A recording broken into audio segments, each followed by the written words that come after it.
Mate to Thrive Nation, it's an explicit show today, but it's probably one thing that I've been waiting for a long time. And I've got a medical doctor. He's an emergency room medicine specialist, and he's been a doctor for many years. But most importantly, looking at, he's been married for over 30 years, got 3 children. And because I think this is crucial, a man's got to walk the talk. I do know from men, they're worried generally about two heads: the top head and what's happening with cognitive performance, and the bottom head, what's happening with erectile performance. So it's a real privilege and it's a real honor to connect with and to partner with Dr. Elliot Justin. Well, thank you so much. And I can tell you, as a former emergency medicine specialist, that there are few emergencies that concern a man as much as a limp penis. I mean, maybe a heart attack or a stroke, but if a man has a limp penis for a couple of days in a row, his brain is toast. Yeah, and that's true, and I think what's crucially important is this show is about health. It's about optimization. We are trying to, a very important part of lives is sexual activity, and Dr. Elliott's going to explain to us why, how important that is and why it's so important. But you went from an emergency medicine specialist into erectile dysfunction, or as you say, erectile disappointment, and the art and the science of really improving people's erections. And I think that's very important. But just give us the backstory and why you did this. Sure. Well, the deep backstory really goes back to medical school. So now we're going back to 1970. God, I'm not old. 1975, 76, 75. And I got off, I took the trolley from Cambridge to Boston to go to medical school. And I got off the trolley, went to medical school class and looked around, thought, these are not my people. I went to the medical library back in the day when people still went to libraries. Now everything's online. And there's this collection of books called Index Medicus that came out yearly. It was like 7 volumes and was, a meter, maybe a meter and a half across. And I went for the A volume because I wanted to read about aphrodisiacs. I thought maybe the medicos are concealing something. Maybe there's some secret knowledge here that's been accumulated over the years, decades, centuries, mega centuries, millennium about either sustaining or improving someone's sexual performance. And there was the same stuff that there is today, none of which really works. There's yohimbe, maca root, horny goatweed, L-citrulline, bunch of herbs and things. Of course, I had to try them all. None of them worked, but there wasn't exactly a line behind me of other medical students clawing for the A volume. Matter of fact, there were no medical students behind me in the medical library. Most of them had found their place. I had not. Skipping ahead here, just so you understand my background, skipping ahead many years, I live in Montana, and I own horses, and I sometimes have the illusion that I'm a centaur. This can be a very dangerous illusion to think that you won with your horse. And as a consequence, on a wonderful summer day, I broke 6 ribs and 6 vertebrae. Wow. Fortunately, my spinal cord was not damaged, but I became interested in what's been done to restore sexual health, if anything, of people who had spinal injuries, men or women. And there were 6 papers in the medical literature, peer-reviewed urology literature, claiming that they're able to basically pace, neuromodulate human sexuality. And that kind of took me aback because it kind of made sense, but I was surprised I'd never heard about this. So neuromodulation, everyone knows about, is cardiac pacemaking. It's placing an electrode in the heart and controlling the heart. Imagine if we could do the same thing for sexual function, especially with an aging population, especially with the incidence of erectile dysfunction being 50% at age 50 and going up 10% per decade. Okay, so listeners 50%. out there, 50% from 50%. those that are aged over the age of 50. That is one Correct. in 2 men. Now, that is significant. That's going to affect you psychologically, emotionally. It's going to affect your relationship with your spouse or your partner. And this is fundamentally important because I truly, truly believe that if you have a good sexual relationship and frequency and health, I think it's a really very important part of your relationship with your spouse. I couldn't agree more, and let's get into that in a moment. But let me just continue finish the background story. One, whenever I use the word medical literature or hear people talk about the medical literature, it should, especially after COVID, it should make us laugh because literature is largely fiction. And it's a tragedy of modern science that more than half the studies that are published can't be reproduced. Sure. Even these things coming out of prestige journals like Lancet, Nature. Wow. And that's really clear to people after COVID, what a travesty Yeah. Pharma and pseudo false scientists have made at medicine. Mm. Anyway, there were these six papers. I tried out on two rams, male sheep, and got erection and ejaculation, weak erection and but good ejaculation, but also got defecation and urination. So it wasn't exactly Yeah. bedroom friendly. Yeah. Uh, Except in certain, I don't know, maybe part of London or Yeah.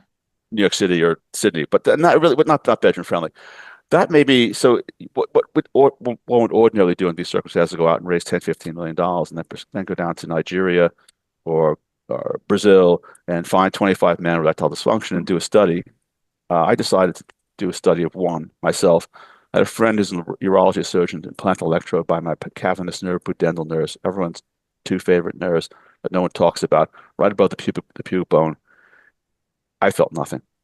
I still don't think we actually understand the neurophysiology of arousal and orgasm in men Mm. or women. One of my goals with this company is to figure that out. Mm. A urology prof I call this project O for obvious reasons. I tried to get it published. A urology professor at the University of Utah here in the United States heard about this about 4 years ago and said he wanted to work with me to come up with a way of counting the number of nocturnal erections that men have because they're a leading indicator. This took me aback when he said this of cardiovascular health. And I said, WTF, basically. I never heard of that. And that's Mm. kind of really interesting because we live in this incredible age of healthcare wearables, smartwatches, smart rings, Apple, Aura, Whoop, Garmin, on and on.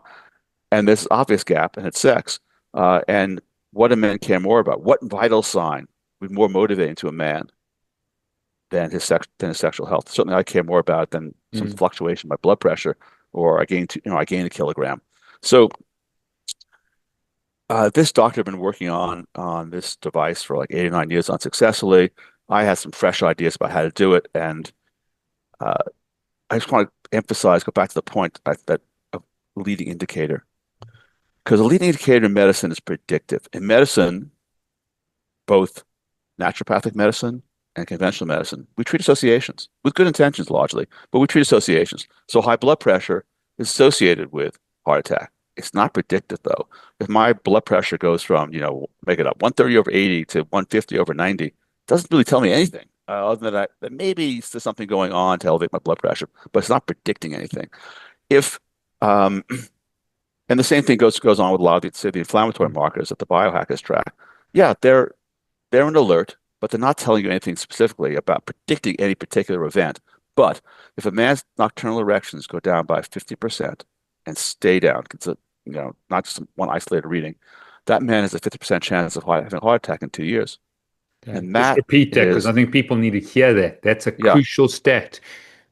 So for men, the cardiologist and neurologist call it penis the canary in the coal mine of cardiovascular disease because there's research in the 1990s indicating that it's predictive. So if a man's nocturnal erections go down by 50%, now the average man has 3+ nocturnal erections per night, let's say 3.5. So if you go down to two or less and it stays down, you have significant cardiovascular risk. If you go to one, if it's down by 50% consistently, you have a 50% chance of having a heart attack in the next 2+ years. Wow. Or it could be a significant medication side effect. Uh, it's not always cardiovascular, but it is a problem every man should pay attention to. And I'm confident that what we're doing right now will become the standard of care. It might not be my company, but monitoring people's sexual health, the nocturnal erections, as something that predicts, reveals their cardiac health and as well as the sexual health. Mm. I'm confident that in 2 to 4 years, that will become the standard of care for men over the age of 45 or 50. Sure, that's incredible and well done to you because I think it's something that's absolutely necessary. But so if someone's listening out there, obviously they often, they don't want to get the dick data and we'll talk about the testing, ring that you developed and how it works in that. But is it someone who says, oh, you know what, I've had 3 erectile dysfunction situations or issues in 2 weeks. What is abnormal? What is healthy? And then what is optimal? Because I think as functional medicine docs and biohackers, we're looking at optimization and what's optimal, not what's just healthy and normal according to the ranges. And then what is abnormal? So someone's listening saying, well, I get it once a month or twice a month, or, just maybe expand on that. Sure. What's normal is for a man to have 3+, normal for a man over the age of 25. Younger men have more, but 25 to 30, it's to have 3+ nocturnal erections per night. Um, Towards the younger ends, the 30s, 40s, it might be by 3+, it might be trending towards 4. My age, it's about 3, but it's basically in that 3 to 4 range, and that's normal. You should also be having about 90 to 100 minutes of nocturnal erection time. Because something else that's really interesting, I was ignorant about 3 or 4 years ago, was that every episode of REM sleep, quality sleep, is accompanied by an erection in general. Not always, but most of the time. So you can actually monitor your sleep, quality of sleep, probably using our technology. It Yeah. might well be superior to a Whoop or one of these Yeah. peripheral devices. And there's a large study going on right now at Baylor University in the United States comparing overnight readings of Whoop and our device. And I suspect the end result is not going to be one's better than the other. It's going to be the complementary. Yeah. Um, Yeah, but as just someone's as listening and important. they're not measuring their nocturnal erections. Now they're having sex twice a week, and I want to talk about frequency and what's normal, what's healthy, and what's optimal. But then they're having an erectile disappointment or erectile dysfunction episode every second time they want to have sexual intercourse, or every third time. What is Well, normal? What well, is now, healthy? What is optimal?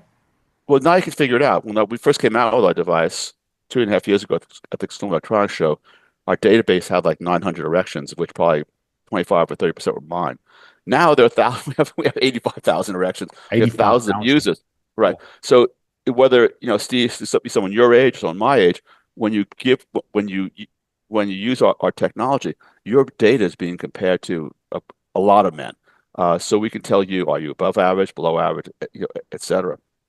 So here's what the data shows, and it's interesting. And by the way, you talked about erectile disappointment. I don't like the word dysfunction. I'll explain that in a moment.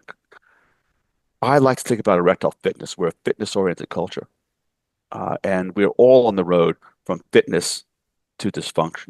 Yeah. We all would like to know, where are we on that road? In our car, uh, we we don't, if our fuel gauge tells us if we have a 16th of a tank left that we're running low, we can still drive. Mm. Just the way someone who's having one nocturnal erection can still have sex. They can think that everything is okay, but it's not. Similarly, when the engine light comes on in your truck, you'd be an idiot if you don't pay attention to it. It's because the goal of preventive medicine, it really is to identify problems before they happen, to establish baselines of data. So bear in mind, a man should have 3+ nocturnal erections. His sex erections should be at least a 6.5 in firmness, and ideally, and in general, 8 to 10. That's optimal. Uh, with 10 obviously being the best, and having 5 nocturnals probably being the best. It's very hard for men to achieve that. Uh, so, what I don't like to use the word dysfunction for the following reason, because it doesn't describe what's going on with most men. Mm. So, and dysfunction is negative, it's shaming. So here's a situation with men.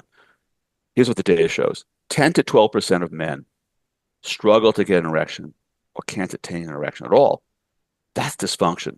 That's what the United States would call a dead dick. That is a dead penis. That's a significant problem, and that needs urgent attention from a cardiologist and a urologist to figure out what are the factors that are causing that. And it's usually significant cardiovascular disease, diabetes, hypertension, atherosclerosis. Could be in combination with medications that we doctors often stupidly prescribe that have a negative impact on a man's sexual performance. The vast majority of men, though, and this is unexpected, get erections and then lose them, even as they get older. So here's what the data shows. The doctors are thinking that dysfunction is due to either pump failure, heart's not pumping enough blood, or the arteries are too narrow. So the Viagra, Cialis, they open up the arteries a little bit. They put more blood in. And that's true for about 10 to 12% of men, but it's not true for the vast majority of men. So the doctors projected from that sickest group onto the general population, Mm. and they failed to see what was obviously right in front of them. So the incidence of erectile dysfunction goes up 10% per decade or after age 50. The doctors are expecting, me too, because I'm a doctor, I listen to the doctors, I listen to the experts. The doctors are expecting that the number of nocturnal erections will go down. The firmness of nocturnal erections will go down. The firmness of sex erections will go down. But it's Sure. not happening. If you exclude the men who struggle to can't attain erection, it remains pretty constant. It's not till the late 60s, early 70s that we start to see a tapering off of firmness and frequency of nocturnal erections and firm sex erections. So why are these older men reporting more, or young men for that matter, why are these men reporting more dysfunction? At night they get good hard erections. When they start to have sex, they have good hard erections. So the answer has to be on the other side of the circulation. They're getting blood in, the blood is not staying there. Every erection ends in what the doctors call venous leak. And every man suffers from this and doesn't even pay attention to it from a very early age. So, for example, Steve, I'm certain that if you're like most, I'm going to presume you're heterosexual. I don't really know, whatever. But Yes, for the yes, sake I of this am married argument, over 25 right. years, and I think I got a healthy So, sexual relationship. you're 13, 14 years old. You hold a girl's hand, she kisses you on the cheek, you get a hard on Yeah. for an hour and a half. That doesn't happen anymore, and that starts to change for men in their late 20s and on. So the male, this because we're not holding enough. We just don't hold blood in our penis. We might get aroused. I'm married 37 years. I might get a flicker of physical arousal, not mental arousal, but flicker of physical arousal. No, but not like at my age, but not like I did when I was 15 years old. So as even in their 20s and 30s, men are already suffering from blood leaving the penis faster than it did when they were younger. There are zero studies. No one has ever looked. There's like one mouse study about prolactin, but no one has ever looked at this seriously. So this is. I'd like to try. I'd like to try to figure this out. But in terms of solutions, why do men lose their erections? If a man is having one, you got to get your data. So if you first got to determine that you are indeed average. Average means 3+ nocturnal erections. Uh, Average mean 90 minutes of 90 to 100 minutes of nocturnal erection time. Average meaning that your erections when you're having sex, masturbating or penetration just is an 8 probably, at least an 8. That's it. So why are these men who are having relatively good numbers reporting more ED? Well, blood leaves the penis faster. They need a mechanical solution. Every erection, whether a man is losing his erection because of a combination of he just had a fight with his wife. He lost his last couple of times. He lost confidence. He's had one, two drinks too many. He decided to smoke an entire joint. What an idiot! What he actually or he has mild hypertension, as many men do my age. He has mild diabetes, as many men do my age. He's taking a couple of medications that have an impact. So there's this whole complex of things that can cause it. Um, but they all involve a loss of confidence and blood leaving the penis. And the answer is a ring. I didn't understand this. I don't, colloquially these things are called cock rings, and that is a diminutive to my mind. Men need to think of them as erection rings. What are they doing? They can give you the data about the vital signs, your sexual and cardiovascular health, and they can sustain an erection because um, here's another research study that we did. We're the only people to ever look at detumescence. Detumescence is the time it takes for an erection to go down after climax. With nothing, it's 25, 35 seconds. With tadalafil, the most popular, tadalafil, most popular PD5 medication in the world, 10 milligrams, it's a little bit over 2 minutes. With our ring alone, it's also a little bit over 2 minutes. Matter of fact, it's a little bit more time. It's like 10 seconds more than tadalafil. It's about the same. With both together, it's 4 minutes. Well, what's the takeaway for that for all men is put a ring on it. If you want to optimize your performance, whether you identify as having ED or whether you recognize it just getting, or you want to say I'm just getting older, or I drink too much, or whatever it is, put the tadalafil will put those PD5 medications put more blood in, but they don't keep it there. The most important thing you can do, because it's equivalent to, it's non-pharmacological solution, is to put a ring on. R ring, of course, but any ring will do. The advantage of R rings can be worn for a prolonged period of time, and R rings give data. So I was not expecting that. I was not thinking that the data. I thought the data would show that men, as they get old, most men as they get older, are suffering from cardiovascular or medication-related problems. And they are, but the real problem major problem is venous leak. So with data, now men, especially men in your area, can actually look at anything that's being proposed to improve their performance. Testosterone, what's the right dosage? Right now, it's prescribed subjectively. Hey, how's your energy? How's your sleep? Mm. Shockwave therapy. Well, it's really expensive. If a man's having 3+ nocturnal erections per night, the only benefit is going to be placebo because he's normal.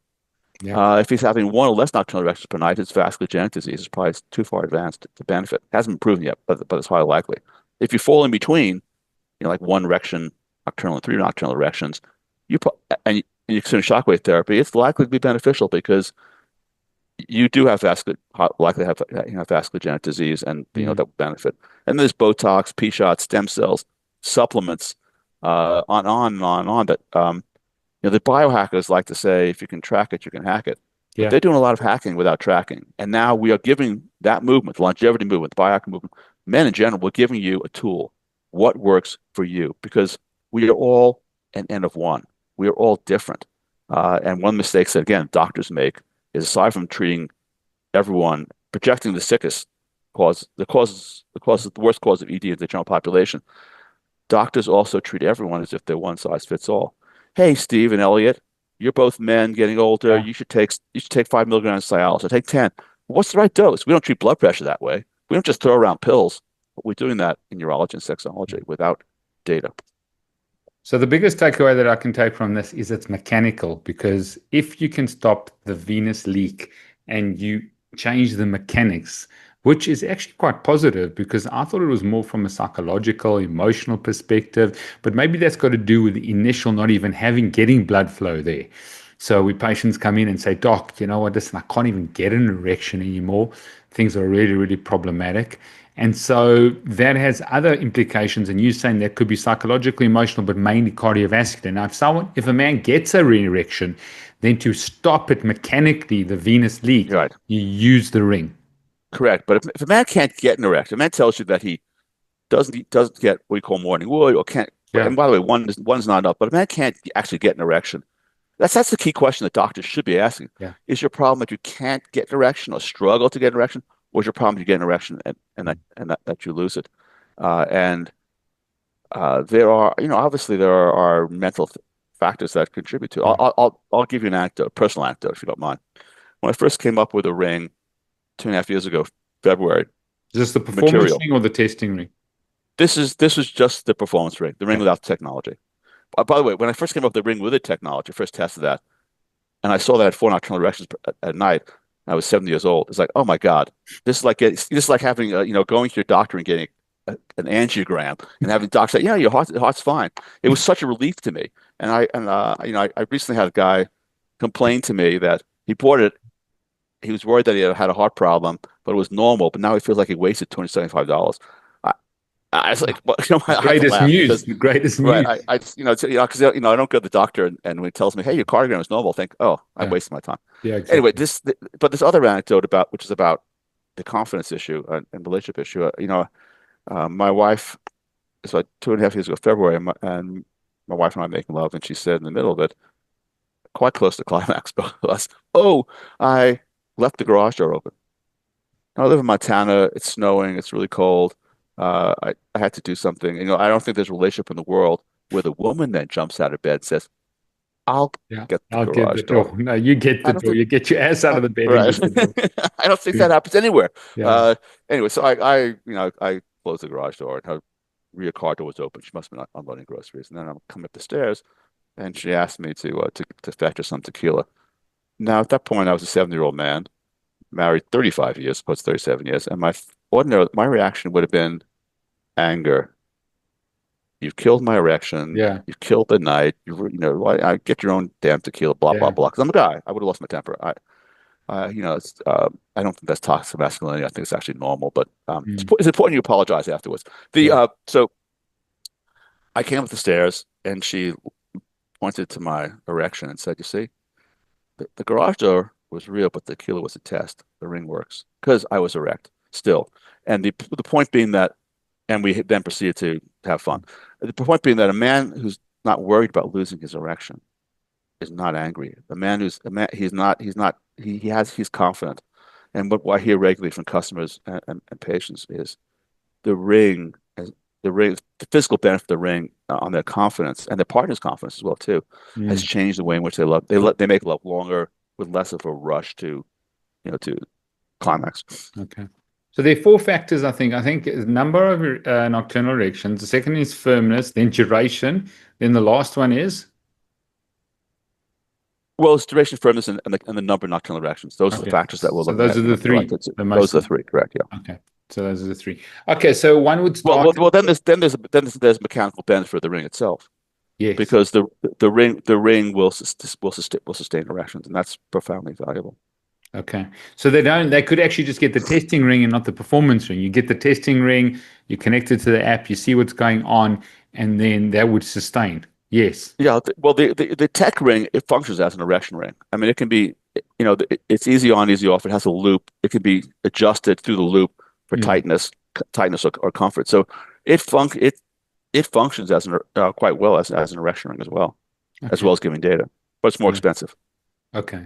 I know that the only biohacker that's really spoken a lot about this has been Brian Johnson doing all the testing and that.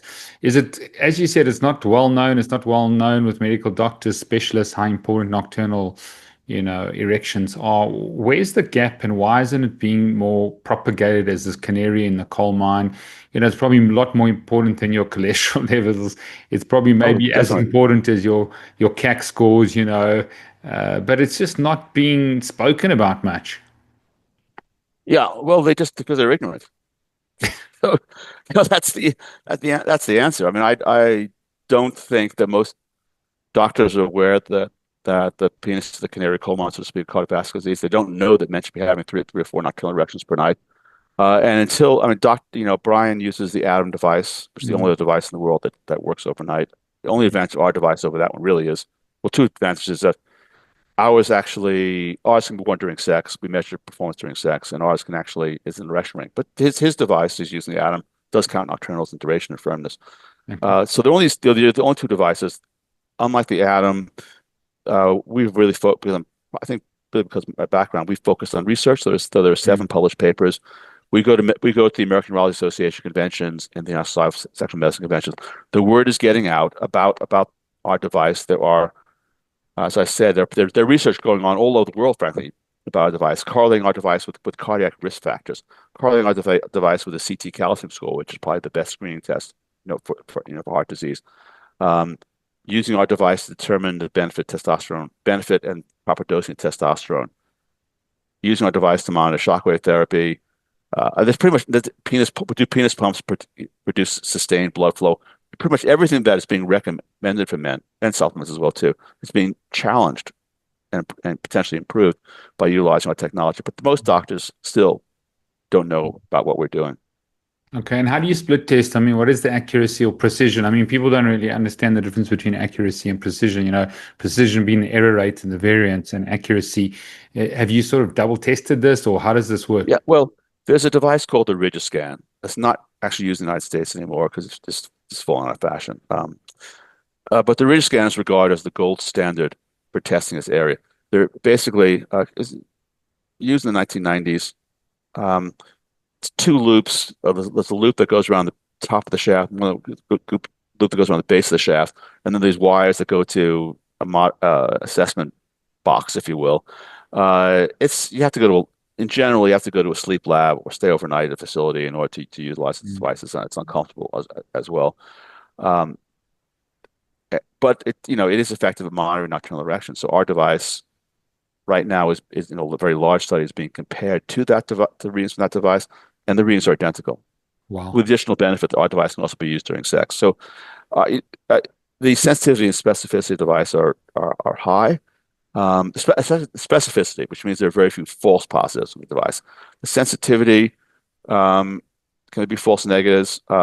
We have sensor error. I'd say our sensor error is probably about 0.5%, Oh, wow. which is why it's important to take more than one reading. The sensor error on your my blood pressure machine here is like about 2%. So are there errors?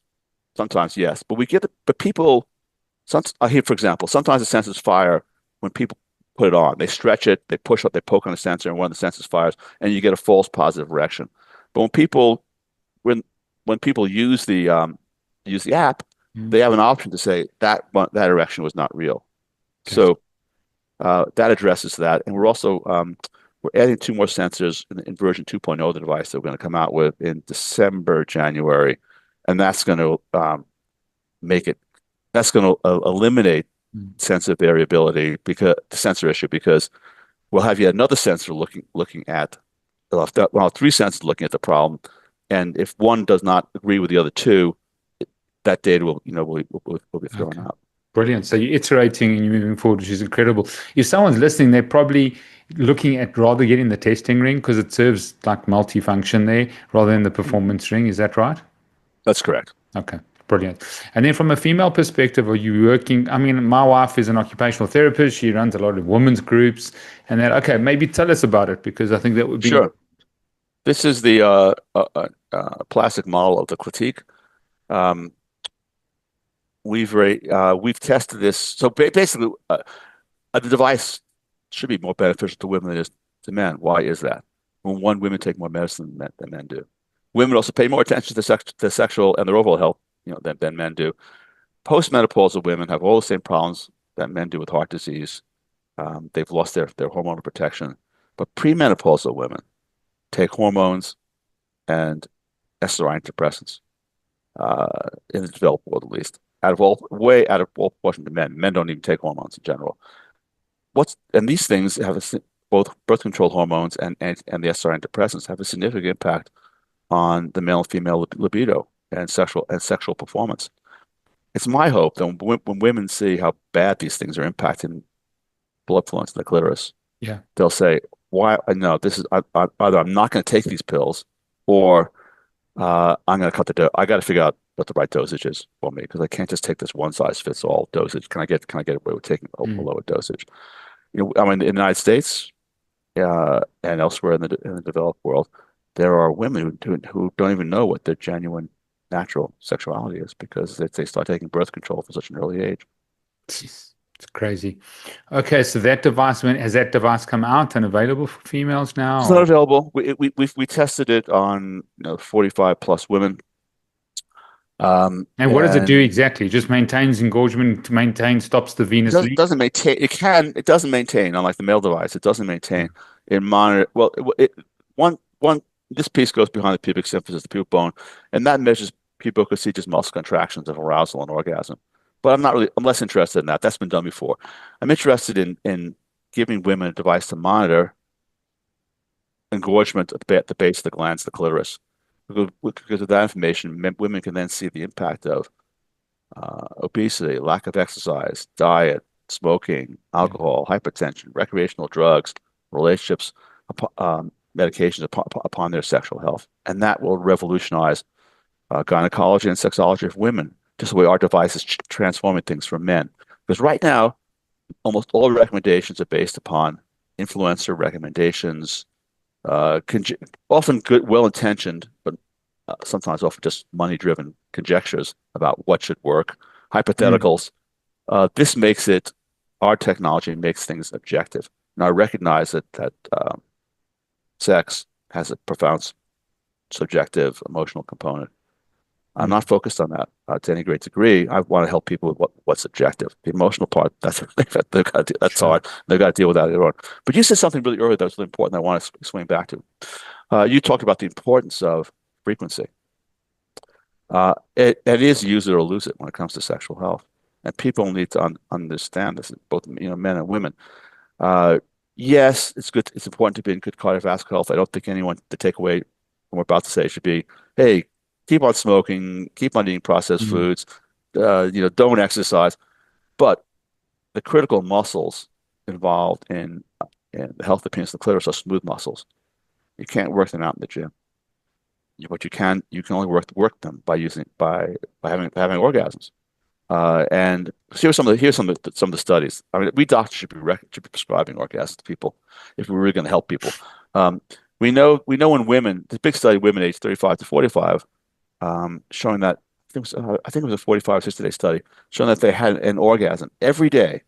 The cortisol levels went down up to 50%. I think the average Wow. on 35%. Well, that's a stress hormone. That is Huge. profound. That's huge. And I want to study that in men because they just came out with a saliva cortisol hormone test. The company. I intend to meet with that CEO Mm. soon about doing a study, some Mm. study for men.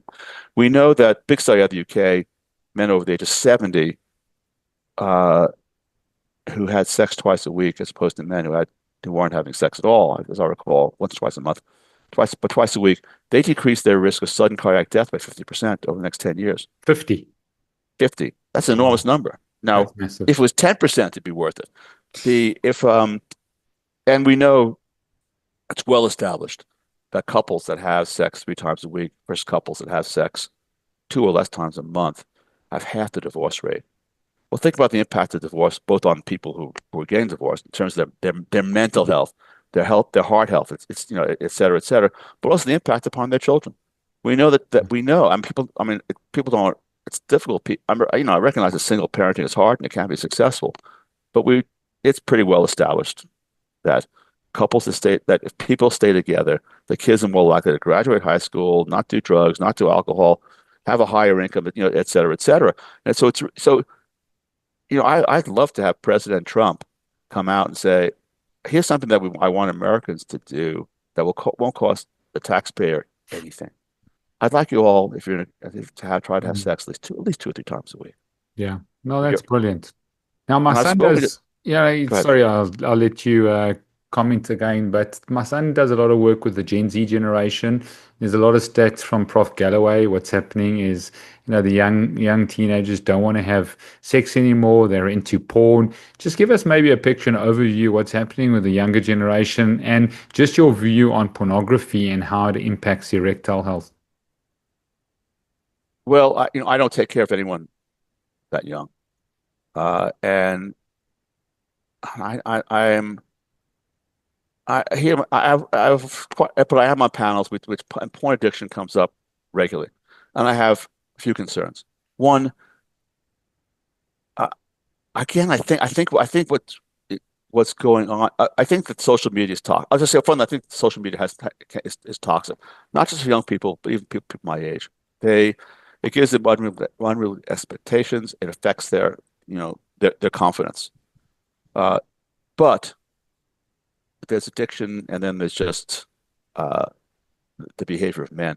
Yeah. And I think I spoke earlier about how the academic urologists projected from the sickest people, the people that really see in their office who can't attain erection, struggle to attain erection, onto the general population. I think it's likely that the sexologists, psychologists, and urologists are doing the same thing here. They see people in their offices who are truly addicted. It'd be like, Steve, if I were talking to you and my phone's on and I'm watching big breasts or Yeah. whatever, Yeah. or red stiletto heels, because I can't, I'm addicted, and I'm not. Yeah. But that's addiction. It's destructive to people's lives, and I recognize as well that what people watch online affects their confidence. Here's an anecdote. It goes back over a decade, but um, my daughter, when she was 17, had a bunch of friends over for dinner. I'm a really good cook, and the girls are talking. They were juniors in high school. They're talking about how the boys at Bozeman High School have small penises, and I laughed and I pointed out to them, "You guys, girls, are watching too much porn. Yeah. Boys at Bozeman High School have normal penises." Yeah. And by the way, I'm certain the boys at Bozeman High School think all your girls are flat-chested because I don't see anyone here with D's, and that's Yeah. normal. And they laughed, and they got the They got point. the point. So as far as porn addiction goes, I, um, yeah, I think we really want to be careful with that term. Men really get dumped on. What are women addicted to? The porn built the web, but women spend 8 times as much shopping Yeah. as men spend watching porn. No one talks about, no one talks about toxic female shopping addiction. Addiction. But again, there's one small, study in which someone showed that women who shop a lot get the same hits in their brain, if you will, same as a brain light up as men who watching porn. So men get saddled with dysfunction, toxic masculinity, Mm. now porn addiction. Their penises get called junk. How's your junk? What do you Yeah. mean my junk? Who came up with that phrase? Yeah. So I I think that porn can be very valuable for couples. It can Yeah. help them, give them ideas. It's valuable for men who with women don't want to have sex every day, they Yeah. want to have sex every day. So I'm not that alarmed by porn addiction. Yeah. But I think you see now what you've done is now that we've got the data, like really accurate and precise data, you can start taking cohorts and groups of people that do a lot of porn or porn addicted. What happens to their Mhm. nocturnal, number? Yes. What happens Yeah. to their firmness? What happens to their length? because I'm sure there's going to be a difference between, long engorgement in terms of whether it's the penis or whether it's the clitoris, then the short duration that often is, indicative of the use of porn. Well, there's another issue here, which is friction. So one of the other concern point addictions that men get addicted to their hand. Well, it just happens to be that a hand has a brain attached to it, and the vagina does not.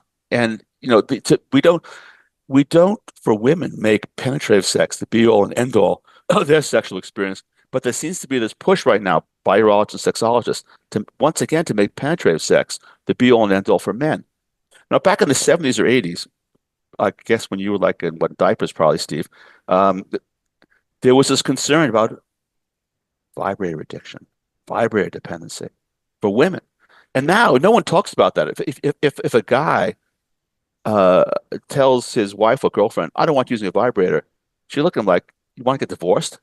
So vibrators have been normalized for women. No one, Mm, no. So if we're going to talk, if women, from my perspective, if women are concerned that man is hand addicted, why are we calling this the death grip? I mean, how did yeah, that phrase come about? But if what, well, maybe the answer then is really for the female partner to use her hand yeah, rather than to say to the guy, you can't watch porn. I have customers and I've had patients as well too. Their wives catch them watching porn and they insist they go into therapy. And then you talk to the guys like, well, what were you really doing? Well, on nights when she doesn't want to have sex, I watch porn 15, 20 minutes. yeah. Well, that's normal male behavior. That's not addiction. Yeah. Yeah. No, there's a lot to be covered, but I think that biohacking side of it, the measurement, the management, I think the research, you've got seven. Before we sort of just finish, just tell us about your research studies, what you found, and obviously you're going to be doing a lot more. Yeah, well, the two big findings are that the primary cause of ED in the majority of men is venous leak. It can be impacted, yes, if you, and but on the hand, if you don't have, well, that's what's important to get your data though, because you don't want to say, hey, I've got venous leak, but actually you have a cardiovascular problem. So if you want to find out, am I having 3+ nocturnal erections? Am I having 90, about 90 to 100 minutes duration? Is my nocturnal erection firmness 6? Is my sex erection 8? That's normal. You want to find out. But if you are normal, if it's not normal, then you need to see a cardiologist and neurologist. Don't go online and get pills because you're making a mistake. Because just taking pills could mask a significant problem. If you are in the normal range, it's highly likely that a ring will prevent blood from leaving the penis and help to sustain you. Whether your issue is I'm bored with this position, I don't want to make love in this position, but she likes it, I'll do it, or I'm taking an antidepressant, I lose my erections faster because taking this antidepressant, or I've had one cocktail too many, whatever. So those are the two big findings. Sure. But we've also discovered that men can properly dose testosterone with this. You're not just uh, you're chasing an objective number. You're looking at your nocturnal erections. Men who are taking testosterone should also measure their muscles with a tape measure as well too, to see Yeah. whether or not they're gaining or losing muscle mass. Don't just think about how I'm sleeping better or I have Yeah. more libido. It says testosterone. We've discovered, and the naturopaths need to listen to this. We haven't discovered a single supplement that works. Now, it might work for you, but something that works for a large group of men, we've Yeah. not discovered any single supplement. L-arginine, L-citrulline, nitric oxide, maca root, horny goatweed. Uh, we've tested 9 supplements here on Yeah. a testing group of 6 to 21 men. Not found anything that works. Yeah. Now you got the data, now you got the ability to measure it. But this also could, I'm just thinking, as you said, this could be if someone's getting nocturnal, erections, they've got firmness, they're getting time, and then they've got a erection with their partner. That could indicate something, or the reverse. Yeah, well, it could be divorce. It is indicating something. There's usually there's an issue between the couple that there's something not addressing, and there are things that men are reluctant to discuss with their partners, and vice versa, of course. Yeah. But men are often reluctant to tell their partners what it is that they really need. Yeah.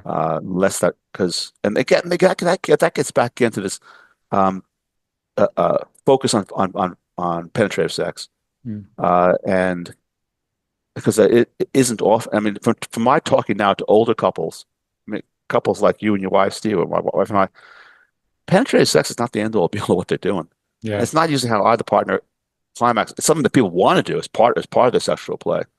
People need to really be people need to as we say in America, grab themselves by the ball, man up, and Yeah. talk to their partners about Yeah. what you really what do you really want. Otherwise, the most anyways that's an issue. Yeah. People need Because to I be mean, candid with. but also the man could, with erection could blame the woman that you're not stimulating me and that it's your fault and there's problems there. Meanwhile, he's getting erectile, erections at night, nocturnal erections. We've had two divorces that I'm aware of because the men claim that in one instance, the man blamed his wife for his poor sexual performance. She insisted he get a tech ring. He used it reluctantly, and he found that he had one nocturnal erection. Ended up getting a cardiac catheterization, and they got divorced because she was pissed that she felt his Blamed problem her. was cardiovascular, and it turned out she was right. And he was blaming her rather than dealing with the fact that he was overweight, not compliant with diabetes, and drinking too much. At the other extreme, we've had at least one man I know who again was complaining about his wife. Uh, he didn't password protect his data on his phone, and she picked up his app and saw that he was having sex quite frequently, and often at times when he was with someone, when he was with someone else. So Jeez. the Wow. uh, so uh, Yeah. the device can be, I'm not saying it can be divisive, but it can give people really important information Yeah. about how I use it personally. I drink less alcohol before I go to bed. Why? Because it has an impact, obviously an impact upon the number and strength of my nocturnal erections. So I want to optimize my health. So do I really need to have that extra 2 ounces of whatever before I go to bed? No, I don't need it at all. Matter of fact, it probably interferes with my sleep. Not only interfere with my sleep, but interfere with my nocturnal erections. I I'm very aware now that when I travel internationally, which I do for business, I used to be more easygoing about taking Zolpidem for sleep. I don't do that anymore. The recommended dose for men my age is 10 milligrams. I used to take 5, and now I just take 2.5 because I don't want to have an impact on my nocturnal erections or upon my sexual performance. And then the data is telling that obviously. Exactly. That's exactly what I wanted. Okay, so brilliant. We come to the end of the show. Just give a message of hope. There's a lot of sexual dysfunction out there. Every single week I've got, hey doc, there's a problem. The boat's not floating, the flag's not flying. Please help me. It's causing issues in our relationship. It seems like it's just as it's getting worse. We know that free testosterone. I had Tracy Gappin on the show as well, and it was incredible. We know that free testosterone over the last 30 years has decreased by 50%. I mean, 50%. I mean, these are Yeah. crazy, crazy numbers. So give us a message of hope because it just seems like things are getting worse in all sort of areas of chronic disease. Yeah. Well, obviously, again, the strong association between microplastics and other endocrine inhibitor substances in our diet. So obviously we should avoid them being good cardiovascular health. But that being said, get your data. Every man over age of 45, 50, every man who's diabetic or hypertensive can now get his sexual health data, which is also a reflection of his cardiovascular data. Just do this the way in which you get your blood pressure, your electrocardiogram, your proteins checked. Finally, and also for most men, if you can attain an erection, you lose it. The ring is an effective mechanical solution. It should be strong, from my perspective, should be first line therapy, but it works really well in combination with tadalafil or sildenafil. Put a ring on it. Buttering on it. Brilliant. Thank you so much for your time, your calling, your courage, and going into this area to help so many people because I think it's fundamentally important to have a sexual, healthy relationship with a spouse or a partner. If I can make one other point, Steve, which you Sure. alluded to, get your T checked. In the United States and probably in South Africa as well too, checking testosterone is not part of the annual physical workup Yeah. of men. All men insist get your T and your free T checked. Yeah. Exactly. And I tell people you need your free T optimal. It cannot just be on the lower end. You go to your medical doctor, there's this massive range of free T. He doesn't even understand sex hormone binding globulin. Get someone who knows and understands it. And if you're a female as well, get all your hormones, including your testosterone check, because that is significantly important. All postmenopausal women will benefit from testosterone. Mm. All. And that should become the standard of care as well too. So brilliant. Get the ring. We've got a code that we at SteveStavs 15. So if you just use that and plug into maybe just tell us about the website and this coupon code that people can use. Sure. You can go to myFirmTech, MYFirmtech.com. Steve has a discount code that you can use to get a discount. If you go to myfirmtech.com, click on the science section and see the research that's been done and or that is underway. If you want to communicate with me personally, it's Elliot, Elliot, at myfirmtech.com. I open up my schedule about 4 hours a week to speak to people, and hey, I'd like to help you. Brilliant. Wow. What a calling. Thank you so much.